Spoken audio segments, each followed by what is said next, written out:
nawe waba umutagatifu. Erega nicyo wahamagariwe. Niki twakwigira ku batubanjirije? Ibuka igihe ubatizwa. Kuva ubu no mu bugingo bw'iteka ubaye urugingo rwa Kristo, we musaserdoti, umuhanuzi n'umwami. Ngaya amagambo wavugiweho. Muri batisimu wagizwe ikiremwa gishya, wambikwa Kristo. Ese itara ryawe riracyaka? Ese umwambaro wawe urakererana? Humura, garukira Imana. Abatagatifu n'abanyabyaha bababariwe. Akira Kristo. Ikiganiro ibirari by'ubutagatifu mukigezwa na Beata Mukarusanga, umukristo wubase urugo.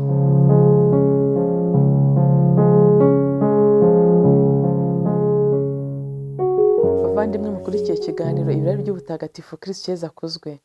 Harashize iminsi myinshi ntabaganiriza, gusa nabateguriye ku mutagatifu muri bwishimire. Ikiganiro cyaza kuba kirekireho gatoya kurusha ibindi. Byasabye kwegeranya inyandiko nyinshi kugira ngo menye amateka uko akurikirana y'uyu mutagatifu. Uwo nta wundi ni Mutagatifu Gatarina w'i Siena. Ku izina ry'Imana Data na Mwana na Roho Mutagatifu, amen. Mutagatifu Gatarina w'i Siena yabaye mu kinyejana cya 14. Ni umutagatifu w'ikirangirire cyane. Ni umwarimu wa Kiliziya, akaba umurinzi w'Ubutaliyani n'umurinzi w'Uburayi muri rusange. Ko umurinzi w'Ubutaliyani bifatanyije hamwe na Mutagatifu Francisco w'Asizi. Rero kuba kugira ngo umutagatifu agirwe umurinzi w'igihugu cyangwa se w'umugabane, urumva agaciro nyine baba bamuhaye. Hari uruhare runini cyane baragize mu mateka y'icyo gihugu cyose, mu mateka y'uwo mugabane. Mutagatifu Gatarina w'i Siena rero yavukiye i Toscane mu Butaliyani mu mujyi wa Siena. Akaba azwi cyane kubera ibintu byamuranze by'indengakamere, nko kugira ibikomere 5 bya Yezu, nko gusenga kenshi agatwarwa buruho, akagirana ibiganiro n'Imana, cyane cyane Imana Data, ariko afite n'ibiganiro nyine agiranye na Yezu by'umwihariko. Yakunze kandi no kurangwa n'ibiganiro bikomeye agirana n'abapapa bo mu gihe cye, cyane cyane ko Kiliziya yari mu gihe gikomeye cyane cyitotezwa, iri mu bibazo nayo ubwayo, ari birimo imbere, ari no hanze yayo Kiliziya yari ikomerewe. Turaza kugenda tubigiraho muri iki kiganiro. Urumva rero afite ubuzima yabayemo mu ndengakamere nk'umumystike wiganirira n'Imana ku buryo navuga budasanzwe, ariko akagira n'uruhare yagize mu mateka ya Kiliziya n'inyandiko nyinshi yanditse.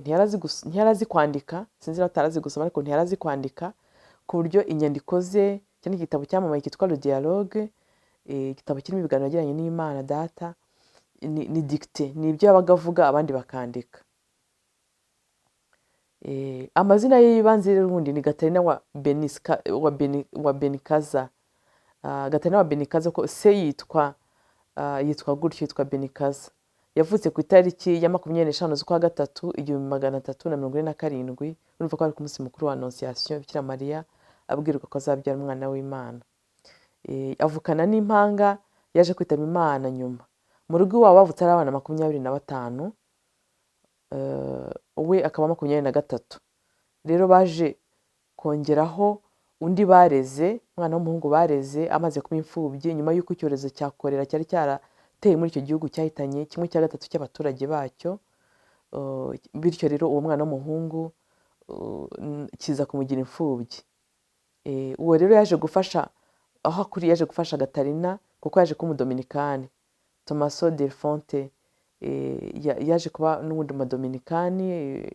Hanyuma rero agira inama nyinshi Gatarina mu buzima yagiye anyuramo, anamuhuza n'abandi bafurere bagize uruhare mu buzima bwe nk'uwihaye Imana.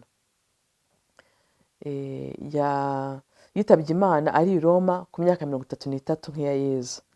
Yanyibukije Mutagatifu Mama Faustina, nawe yapfuye kuri iyo myaka. Bimwe byaranze ubuzima bwe rero ni ibi bikurikira. Ndashaka kubiseguraho, wenda aho ijwi ritameze neza, ikirere nyine ntabwo cyanguye neza cyane, ariko ndagerageza kuvuga cyane. Kuko nari navuze mbere rero, Gatarina ni uwa 23-25. Akaba yamaze kugira imyaka 5 nibwo yatangiye kwiyumvamo umuhamagaro wo kwiyegurira Imana, ariko ababyeyi ntibabikozwe. Ku myaka 7 nibwo yasezeranyije Yezu ko ari we wenyine, ari uwe wenyine, ko nta mugabo wo ku isi azashaka. Bityo rero atangira mu gihe cy'ubwangavu, aho abandi bakobwa batangira kwikoraho ngo iy'imisatsi, uburyo bayisokoza bugezweho, amavuta meza bisiga, uduparufe, Gatarina wa Siena ntiyabikozwaga. Ahubwo ababyeyi be batangiye no kumuhangayikira, babona yuko ameze nk'aho atiyitaho, bakaze si umukobwa utabigira gutya azabona umugabo, ntibakamenye nyine ibanga afite mu mutima we. Yakoraga n'ibikorwa byo kwibabaza ariko yihishe, ku buryo ababyeyi be ngira ngo bagiye babimenya aho akuriye. Rero umukobwa utari uzi kwiyitaho yarabahangayikishije, bityo bamushinga mukuru witwaga Bonaventura, umukobwa w'umutwa Bonaventura, amwigisha nyine isuku nyine ya gikobwa, yo kumusirimura, kwinyuraho, makiyaje, utuntu nk'utwo. Gatarina abura uko abigenza, aramukurikiza, babijyanamo rwose, nawe akora ibyo abandi bakobwa bakora, ariko ntiyabitinzemo kuko Bonaventura ngo yaje kurwara yitaba Imana. Mbese Gatarina ahita anabibonamo nk'ikimenyetso cy'uko nk'igihano se yabibonyemo nk'aho ijuru ribifitemo uruhare, nk'aho aho kugira ngo ayobe inzira yari arimo, urimo amuyobya, ahubwo Imana yamutwara kare, hanyuma agasigara mu muhamagaro we neza. Rero aho amariye rero kwitaba Imana, yumva yisubiriye mu buzima bwe nyine, yitwaje ko nyine nta mutoza ngira ngo ubwo yari afite. Ababyeyi batangiye no gushaka kumurangira umugabo, ndetse biyambaza musaza we wa wundi bari barareze, Tommaso del Fonte, ariko we ahubwo yaje kumukorera agashya, aho yamutumiyeho baraganira, amugira inama, ndetse anamuhuza n'undi mudominikani wamwigisha ubuyoboke bukwiye kuri Bikira Mariya, ujyana no guhangayikira umukiro wa roho z'abantu. Kuko uko abivuga nyine, uyu Gatarina wa Siena avuga yuko uwo mufurere yamwigishije guhangayikira roho z'abantu nko gukurikiza Bikira Mariya. Yamwigishije ko teolojiya nyayo ya Bikira Mariya, kuyoboka nyabyo Imana binyuze kuri Bikira Mariya, ni ukuba umukristo uhangayikishijwe n'ikuzo ry'Imana n'umukiro wa roho z'abantu. Kubera ko ubuzima bwa Yezu Kristu nicyo cyonyine bwari bugamije guhesha Imana se ikuzo no gukiza abantu, kandi ibyo akabifatanya n'umubyeyi Bikira Mariya, kuva yamubyara kugera ku musaraba, bari kumwe muri byose. Ibyo rero Gatarina yarabyumviye cyane, yumva ko nawe agiye kuberaho ikuzo ry'Imana gusa n'umukiro w'abantu. Uyu rero Tommaso del Fonte, mu kiganiro yagiranye na Gatarina yamusuye mu gihe yari yamugiye kumugisha inama y'uko yakwitwara, n'ababyeyi be nyine bavuga ati genda usure musaza wawe, bamwizeye yuko yamukura ku izima. Ahubwo musaza we icyo yamukoreye ni iki? Ni uko yamubwiye ati kugira ngo ababyeyi babone yuko icyemezo ufite ari ndakuka, yiyogosha imisatsi.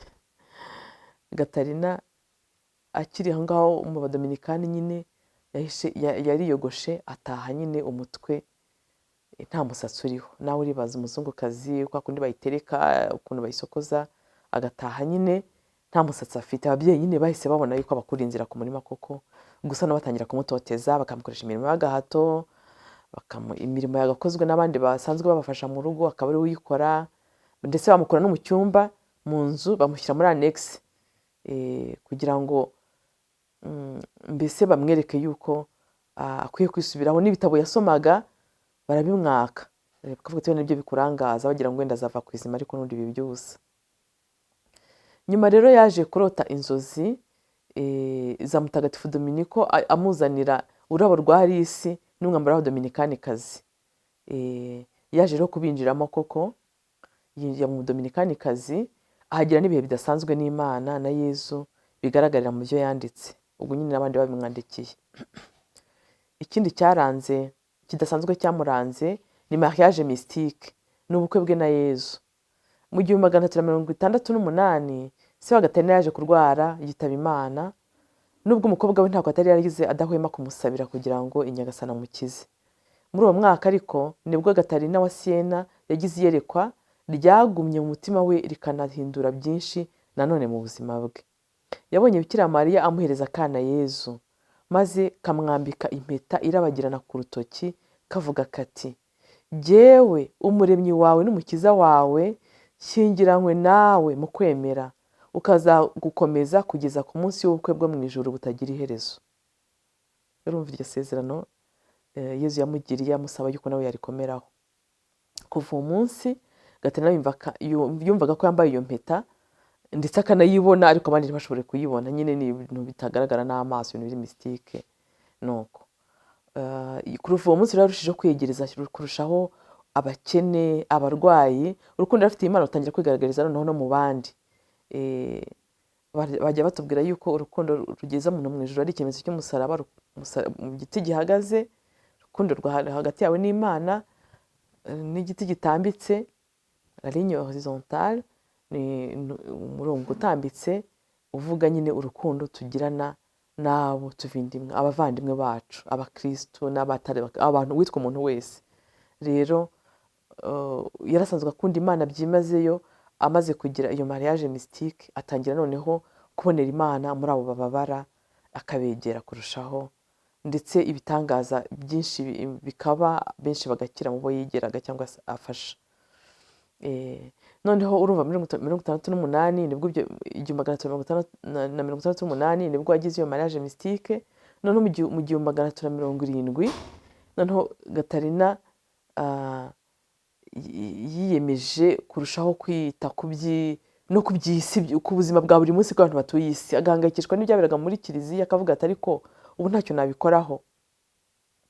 Mbere yo kubyinjiramo ariko Abadominikani barateranye bamwigaho, babonaga atangiye kujya akora ingendo, agenda ajya gusura ahantu hatandukanye. Ariko we yaraga afite ibyo ahugiyeho tuza kugeraho imbere, byari bikomeye kurusha ibyo bibwiraga. Baramusuzuma rero baravuga bati uyu mubikira ugendagenda, umubikira witanga atya, uyu mubikira wibabaza utyo, ntaho ntiyaba yihangishwaho. Ese tumureke akora ibyo akomeza gukora cyangwa tumuhagarike, tumuha amategeko y'umwihariko? Nk'uko hamwe byagiye bigenda nko kuri Padre Pio Mutagatifu, mwibuka yuko hari igihe kinini cyane yamaze adasoma misa. Rero hari igihe nyine Abimana bashobora kubafatira n'ibihano bikomeye kugira ngo batazamo gukabya cyangwa se kuba bayoba.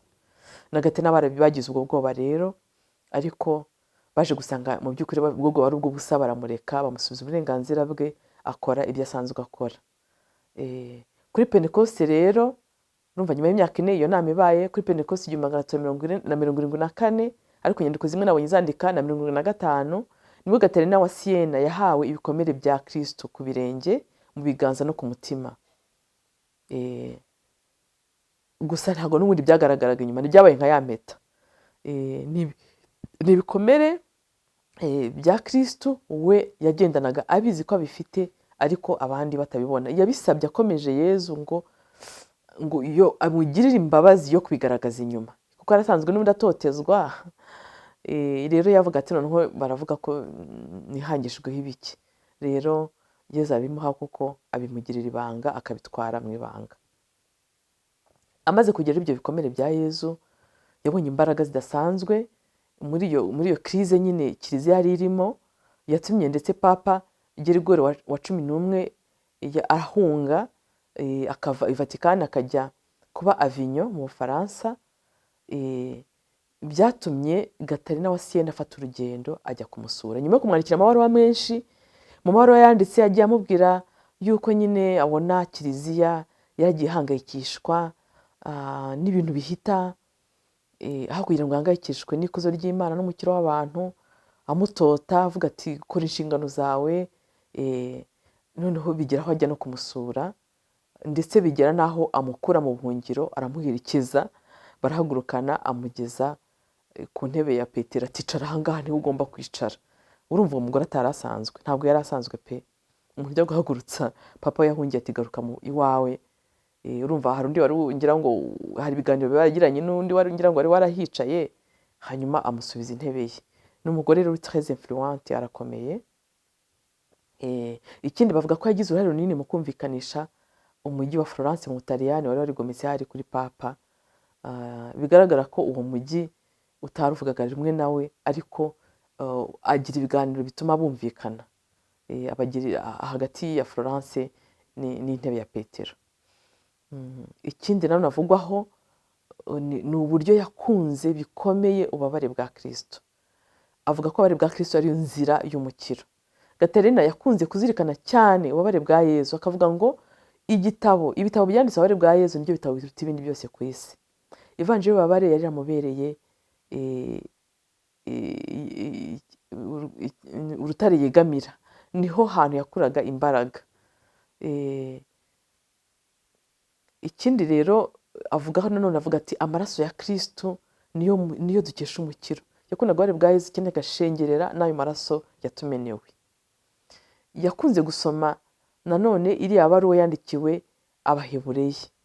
Ntabwo nzi niba mwari mwayisoma bavandimwe, bashishikaje gusoma iriya baruwa, nyisomye kenshi kuva kera. Ni ibaruwa itwumvisha neza Yezu Kristo uwo ari we, nk'umuhuza w'Imana n'abantu, nk'umuherezabitambo mukuru.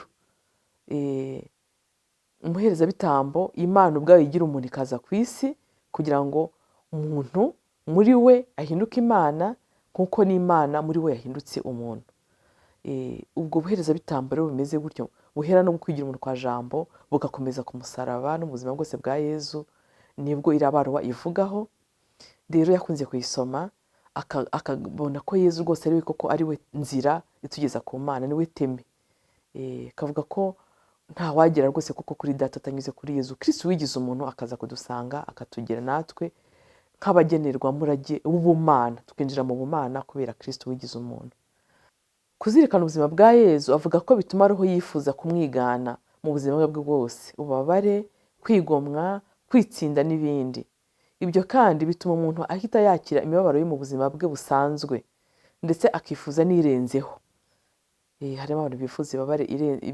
Urundi ku isi dusanzwe turi mu vallée de larmes, dusanzwe turi ahantu tugeragerezwa, ariko harimo abatagatifu bagira bakifuza n'imibabaro irenzeho kugira ngo babashe gusa na Kristo kurushaho, bahongerera kimwe nawe, bahinduke undi Kristo, alter Christi.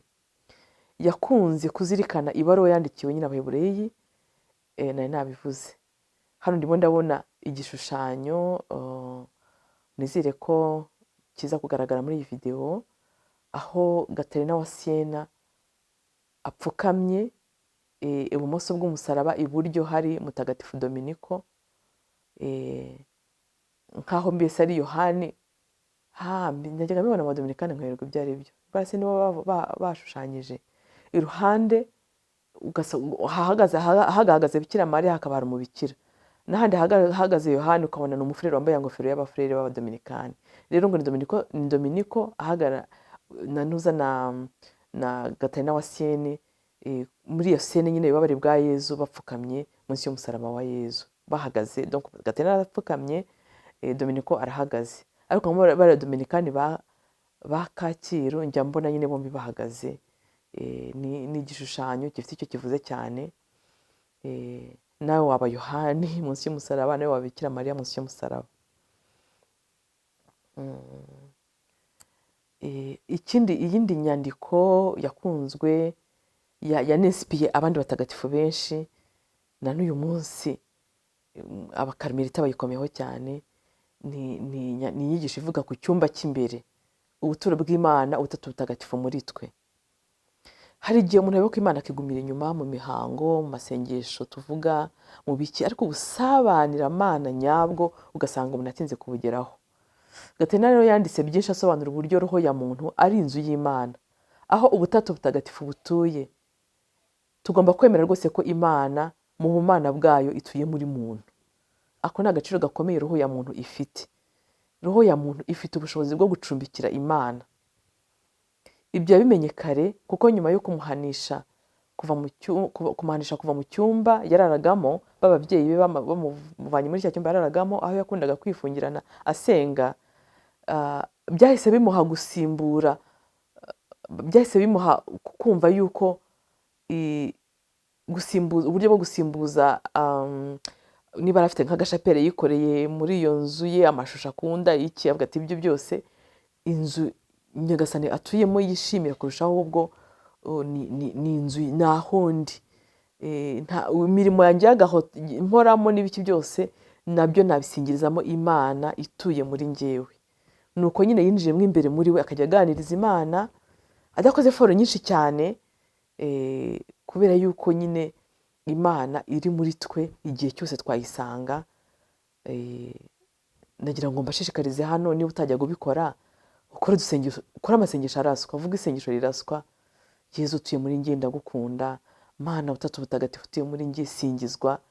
Gutyo buhoro buhoro ugenda wimenyereza ubusabanyiramana n'Imana igutuyemo, bikagera igihe Roho Mutagatifu akwibutsa gusenga iyo Mana n'igihe waba urangaye, cyangwa se ukumva ahubwo Imana ikwibukije ko igutuyemo wowe utabigizemo uruhare rukomeye.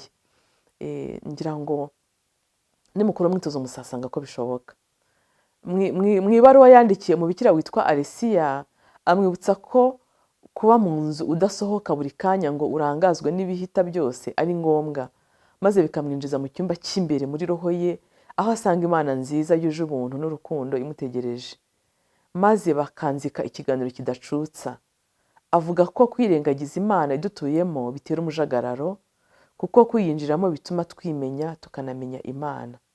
Ubwo buzima butuma tubana n'Imana, bituma nous possédons Dieu, bituma wumva ufite Imana muri wowe bikiri muri ubu buzima ku isi. Ubundi tuzi ko Imana tuzayigira byuzuye, dans la plénitude, byuzuye rwose mu ijuru, ariko ntabwo twategereza icyo gihe tutarasabanye nayo. ngo ubwo twakora iki tugeze mu ijuru tutaritaje gusabana nayo? ubu ngubu ni ugutangira ubu tugasabana nayo ituye muri twe, muri tabernakulo y'imbere muri twebwe, kugeza ubwo tuzayisanga noneho imbona nkubone. Gatarina avuga ko muri uko kwimenya, avuga ko mu gusanga Imana bituma twimenya. Uko kuganiriza Imana ituye muri wowe, ntabwo ari kuganiriza Imana ituye muri wowe, kuyisanga kenshi, gucengerwa n'ibyo usoma ubyiyerekezaho, bituma urushaho no kwimenya, ukamenya imbaraga nke zawe, intege nke zawe, ukamenya ko uri umukiremwa, ko ukeneye Imana, kumenya ubukene bwawe, ukamenya ko udafite Imana ntacyo uba uri cyo. Ibyo rero kwimenya rero bituma wibwiza ukuri, bituma ubaho mu kuri, bituma umenya yuko udafite Imana ntacyo uba ufite koko. Hano ndimo ndabona ishusho nanone ya Gatarina yatwawe mu isengesho asigasiwe n'abamarayika, umva bajya mushushanya amashusho meza pe. Ni ifoto yashushanyijwe n'uwitwa Agostino Caracci. Gatarina rero afite ivugurura yakoze muri kiliziya. Mu gihe cya Gatarina wa Siena yabonye ko abayobozi ba kiliziya bahugiye mu gushakira ubukire n'amakuzo, kwishakira amakuzo, ndavuga kuyishakira cyane cyane amakuzo ku myubakire myiza, ibintu bikorwa by'impangare, ibintu bihita, ntiyabyihanganira cyangwa ngo abanegurire mu matamatama, nk'uko akenshi tubikora kandi n'icyaha. Ugasanga muri salo turi kuvuga abapadiri cyangwa se abandi bihaye Imana. Gatarina ntabwo ariko yabikoze, ahubwo we nyiri ikibazo niwe yabwiraga. Yandikiraga rero Papa akamubwira adahagana agaciro ko kugira ubutunzi no kumvikana n'abayobozi b'isi, ariko kandi nanone akavuga ko ibyo bigomba kuza nyuma, ndetse nyuma cyane yo guharanira umukiro wa roho z'abantu. Dore ko avuga ubutumwa bwa kiliziya, ubutumwa bwa kiliziya n'uruhare rwa Kristo muri bwo. Gatarina wa Siena yemeza ko kiliziya ari umugeni wa Kristo. Bavuga ko ari mu batagatifu batangiye kubona kare yuko mu by'ukuri roho ya muntu ari umugeni wa Kristo na kiliziya ari umugeni wa Kristo, ko Kristo ari umukwe, twe tukaba abageni. N'ubu biravugwa n'amadini yagiye avuka nyuma. Hari igihe wumva bavuga imvugo wenda batazi naho zaturutse, ni abatagatifu baragiye babyandika bikamara muri kiliziya, nabo bazavuka bakafata izo ndimi zavuzwe n'abandi batagatifu, barangiza rimwe bakavuga ngo ntabwo twemera abatagatifu, kandi barimo kuvuga ibyo bavuze. Biratangaje. Rero Gatarina avuga ko kuva kuri we Papa ndetse n'ababatijwe bose bashinzwe gucunga ibyiza byose dukesha amaraso ya ntama. Twese turabagenerwamurage, dushinzwe gucunga ibyiza, le trésor, ubucungurwe twacungujwe igiciro gikomeye, amaraso ya ntama w'Imana. Kiliziya ni umurinzi w'ibyo byiza, niyo mugaba w'inema z'Imana, ni kiliziya itanga ubuzima bw'Imana. Kuri Gatarina, kiliziya yera imbuto nziza gusa, igaba ibyiza bisa, biva mu maraso ya ntama, ariko cyane cyane kuko kiliziya igira inkomoko mu rukundo, yo ubwayo ni rukundo. Ibyo bintu murabyumvisha? Hari abantu ugenda numva ngo kiliziya ngo yasabye imbabazi, ngo yakoze ibi, ngo kiliziya ni ntagatifu. Twebwe abana bayo turi abanyabyaha, ariko ntabwo tugomba, ibyaha byacu bigomba kudefinisa isura ya kiliziya. Isura ya kiliziya ni ubutungane n'ubutagatifu nk'ubwo wayishinze. Ni Imana ku isi, kiliziya ni Imana ku isi, ni umukiro w'abantu. Rero Gatarina asanga ubwo bwiza bwa kiliziya tubukesha nyine amaraso ya ntama, ntama w'Imana, ari nawe mukwe, ari nawe mutwe wa kiliziya, nk'uko n'ubundi muri ya baruwa yandikiwe Abahebureyi bisobanuka neza. Kugira ngo rero abyumvikanishe, akoresha ikigereranyo cy'ubusitani, aho buri wese afitemo umwanya, maze uwabatijwe wese akaba ururabo muri ubwo busitani. Avuga ko abasaserodoti bagereranywa n'indabo zirusha izindi guhumura, kandi ko n'abatari abakristu bashobora kuba ibihingwa muri ubwo busitani. Bashobora kuba izo ndabo wenda zitashyitse, ariko turamutse tubagariye tugatunganya, ngo bakinjira mu kiliziya bagahabwa amasakaramentu, ni abana ba kiliziya. Kiliziya irabategereje, nabo bakwiye kuba kuyisangamo. Yifuza ko kiliziya yakabaye aho buri wese ashyikira, kuva ku bakristu kugera ku bakiri kure mu buyobe. Uwitwa muntu wese amaherezo bagerwaho n'imbuto za kiliziya. Buriya hari igihe twibwira tuti ese abantu batabatijwe, abantu batemera Imana, amaherezo yabo ni ayahe? Ngira ngo hari igisubizo Konsili Vatikani ya kabiri yagitanzeho, ariko icyo tuzi ni uko iyo twumvise misa, imbuto za misa zigera ku isi yose, imbuto z'ubucungurwe zigera ku isi yose. Kristo yacunguye abantu bose, nubwo kugira ngo ubwo bucunguzi ubugireho uruhare gusaba kwemera, nawe ubwo bushake bwawe ukabugaragaza. Ariko hari nk'abantu batagira ayo mahirwe y'ubigisha. Nyagasani yakoresha izo ndurgensi, izo mbuto, izo trezor, ibyo byiza byose by'ubucungurwe, ab'umutima utaryarya, ab'umutima ushakashaka Imana nubwo batabonye uyibabwira, uwo mukiro wa kiliziya ukabageraho. Rero abana bose, abaremwe bose ni abana ba kiliziya.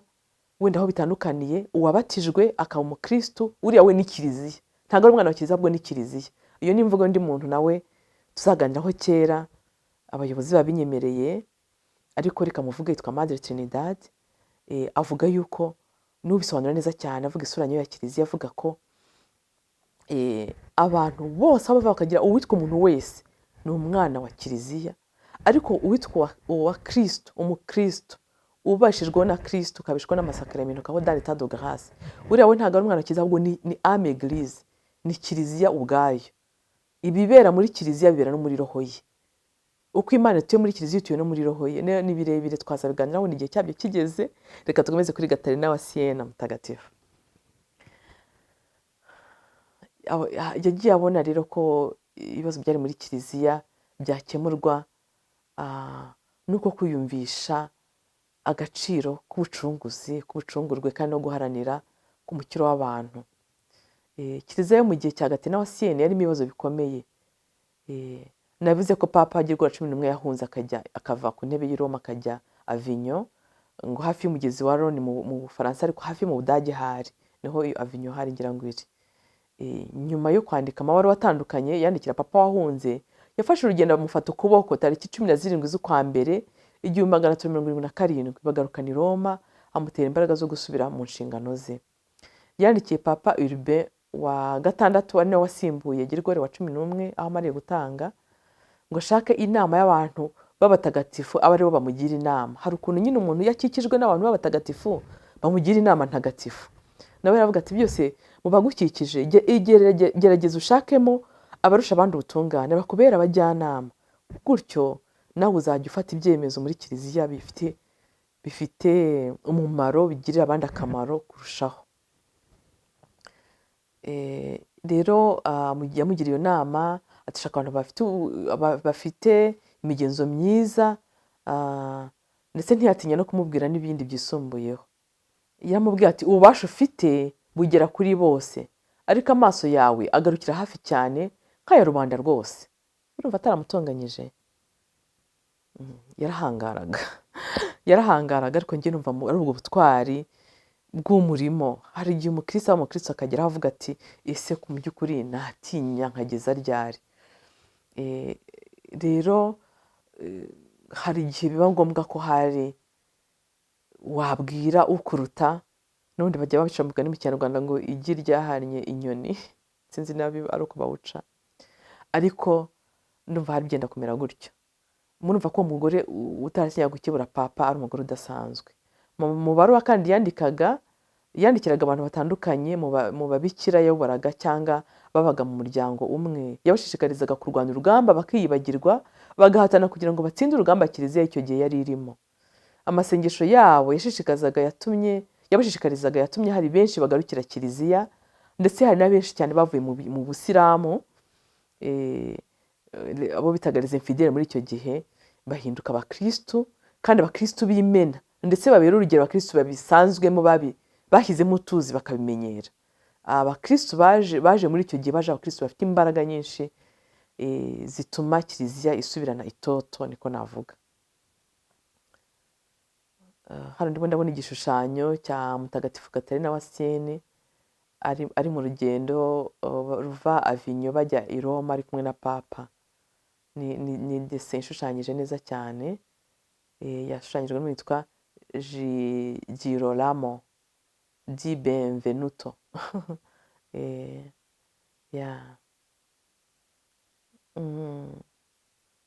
Twavuze nanone uburyo yakunze cyane amaraso matagatifu ya Yezu.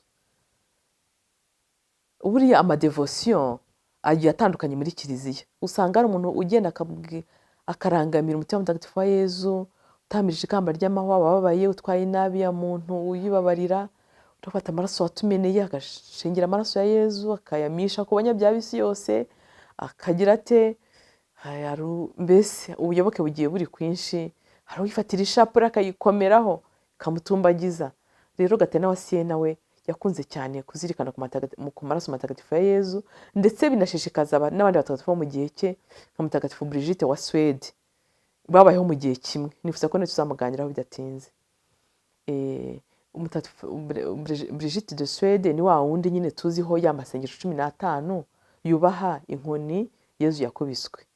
N'amasengesho 15 bita les 15 oraisons de Sainte Brigitte, cyangwa se amasengesho 15 azirikana ububabare bwa Yezu, cyane cyane inkoni yakubiswe, buherekejwe n'amasezerano menshi meza amara umwaka. Uzabishaka azayavuge, afite amasezerano meza cyane. Rero avuga nyine Gatarina wa Siena atsindagira ko amaraso ya Yezu ari yakiza ibyaha, niyo twagiraho ibyaha. Twese tuzi ko ariyo mpongano y'ibyaha byacu, ibyo ntibisanzwe bizwi.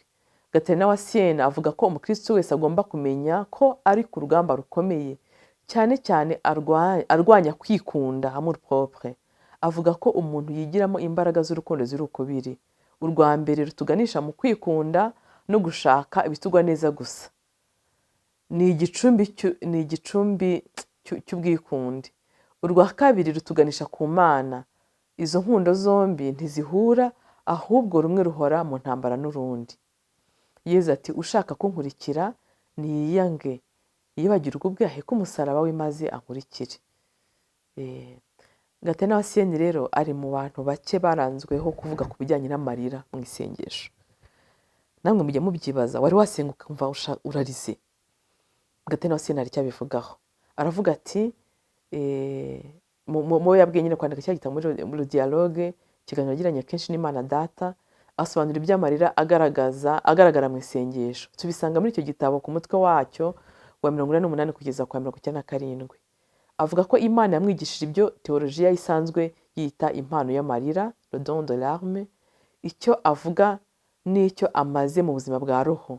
Asobanura ko amarira ari ikimenyetso cy'uko umubiri wacu ushobora kuba umuyoboro w'ikiganiro cyacu n'Imana, kandi ko Imana ibyishimira muri icyo kiganiro. Kuganira muri ubwo buryo nabyo Imana iba yumva urwo rurimi, ahubwo irarwumva kurusha uko twe tuba turi kurwumva. Dore uko abisobanura.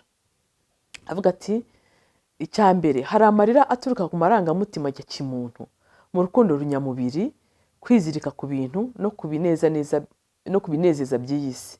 Ayo ntacyo amariye roho kuko aturuka mu bwikunde bwa muntu. Ayo ni amarira ya mbere. Aya kabiri aturuka mu gutinya icyaha n'umuriro w'iteka.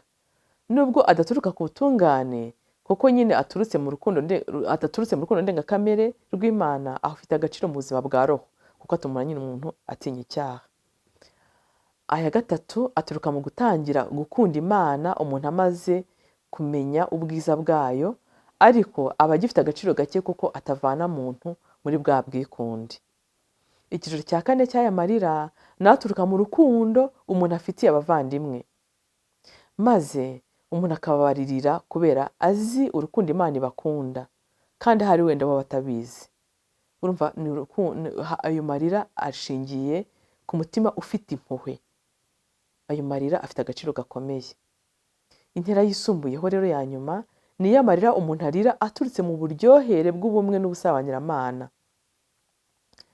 Ati ayo marira ava mu kunga umwe n'Imana, ku buryo amagambo ashira ivuga hagasigara amarira.